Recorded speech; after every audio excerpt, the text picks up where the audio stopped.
கங்கா செய்கிறதுக்கான எல்லா காரணங்களும் எங்கே வந்து நிற்குது அப்படின்னா பொறாமையில் தான் வந்து நிற்குது அப்படிங்கிறத இன்றைக்கி விஜய் அழகாக ஒரு வார்த்தையில் சொல்லிட்டு போயிட்டார். ஸோ முதல்ல எடுத்தோடனே வந்து கங்கா என்ன பண்ணுறாங்க அப்படின்னா வந்து கங்காவும் யமுனாவும் சேர்ந்து காவேரிக்கு கால் பண்ணி நீ அந்த வீட்டை வாங்கக்கூடாது, அப்பா வீட்டில் இருக்க வீடு வந்து உன் பேருக்கு மாறினா எங்களுக்கு ஒரு மாதிரி இருக்காதாங்கிறாங்க. அப்போ வீட்டை விற்க வேணாம் அப்படின்னா அதெல்லாம் முடியாது, வேறு யாராச்சும் வாங்கிக்கிட்டோம், அப்போ எங்களுக்கு ஒரு மாதிரி இருக்காது அப்படிங்கிறாங்க.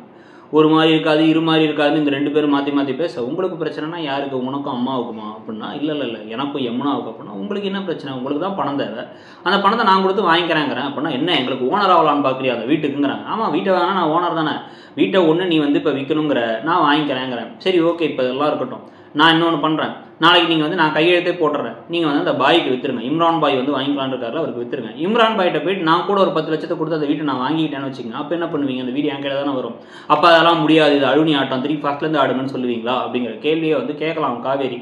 அப்படிங்கிற டக்குன்னு சப்புன்னு முடிஞ்சிருங்கிறனால அப்படி இல்லைங்கிறது ஒரு மாதிரி இழுத்துட்டு போயிட்டு இருக்காங்க இப்போ கதையை. ஸோ இப்போ அதுக்கேற்ற மாதிரி தான் வந்து பார்த்தீங்க அப்படின்னா வந்து இப்போ தனியாக இப்போ விஜயும் நான் பார்த்துக்கலாம்க்கா நான் வாங்கியே தருவேங்க, நாங்கள் உனக்கு விற்க மாட்டோங்க பார்த்துக்கலாம் அப்படின்னு இவங்களும் சொல்லிடுறாங்க. விற்றா நான் தான் வாங்க வேண்டாங்க காவேரி, பரவாயில்ல அந்தளவுக்கு ஸ்ட்ராங்காக சொல்லிட்டாங்கன்னு இருக்கு.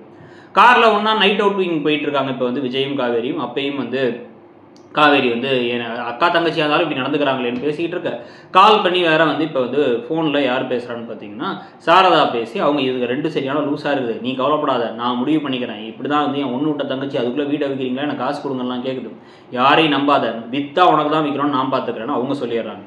விஜயனா என்ன சொல்கிறாரு அப்படின்னா வந்து கங்காவோட வாழ்க்கை இப்போ குமரன் கூட இல்லைன்னு வருத்தமாக இருக்குது, இன்னொரு பக்கம் இருந்தாலுமே வந்து அவங்களுக்கு சண்டையாக இருக்குது, இன்னும் நிவினும் யமுனாவும் வாழவே ஆரம்பிக்கல, அதனால அவங்களுக்கு நம்ம ரெண்டு பேரும் ஒன்றா இருக்கிறதுனால கொஞ்சம் பொறாமைகள் இருக்குது, அந்த பொறாமையில தான் இதெல்லாம் வெளிப்படுது அப்படின்னு தோணுது அப்படிங்கிறாங்க இவங்க அப்படிங்கிறாரு விஜய். புரியுது அப்படின்னு லைட்டாக காவேரி பேசிகிட்டு இருக்காங்க. அடுத்த நாள் எல்லாத்தையும் வீட்டுக்கு வர சொல்லிட்டாங்க சாரதா. வந்த எல்லாத்தையும் முதல்ல சாப்பாடை போட்டுறாங்க. யமுனா உட்கார வச்சு இட்லியை போட்டு நர்மதா இட்லியை போட்டு காவேரிக்கு இட்லியை போட்டு கொடுத்து சாப்பிட்ற வரைக்கும் பேசாமல் இருங்கன்ட்டு சாப்பிட்டு முடிச்சப்பறம் நான் கூட அந்த வீட்டு விஷயமா பேசணும்னு நினச்சேன், கங்கா சொல்லும் பொழுது நான் பேசணும்னு நினச்சேன், என்ன சொல்லு அப்படின்னா அந்த இம்ரான் பாய் வாங்கிக்கிறாரான்னா இல்லை நான் வாங்கிக்கிறேங்கிறாங்க காவேரி. இப்போ என்ன உனக்கு வந்து காவேரி கொடுக்கூடாது அப்படி தானே உனக்கும் யமுனாவுக்கும் அப்படின்னா ஆமாம் அப்படின்னு சொன்ன உடனே பிள்ளைங்களா நீங்களாம் ஏன் வைத்தியா பிறந்தீங்க அப்படின்னு திட்டி விட்டுறாங்க இவங்க. திட்டிட்டு இவங்க ஸ்ட்ராங்காக இருந்தாலோ நீங்கள் யாருக்கு விற்றாலும் அவங்கள்ட்ட வந்து நான் வாங்கிப்பேன்னு காவேரி சொன்னாலும் அந்த பிரச்சனை முடிஞ்சிடும். ஆனால் இதை குறுக்கு வழியில் போய் நிறைய போயிட்டு ட்விஸ்ட் அண்ட் டர்ன்ஸ் வச்சு கொடைக்கானல் போய் அங்கே வந்து இப்போ இந்த பசுபதி ஃபேமிலியெல்லாம் இன்வால்வ் பண்ணி ஒரு பெரிய கலைவரமே நடக்க போகுதுன்னு தான் தோணுது. அதை பற்றி நீங்கள் என்ன நினைக்கிறீங்க அப்படிங்கிறத சொல்லுங்கள். இந்த கதையும் உங்களுக்கு இன்ட்ரெஸ்டிங்காக இருக்கா எப்படி போகுதுங்கிறத சொல்லிட்டு மறக்காமல் இடம்பொருள் சேனலையும் சப்ஸ்கிரைப் பண்ணிக்கோங்க. தேங்க்யூ.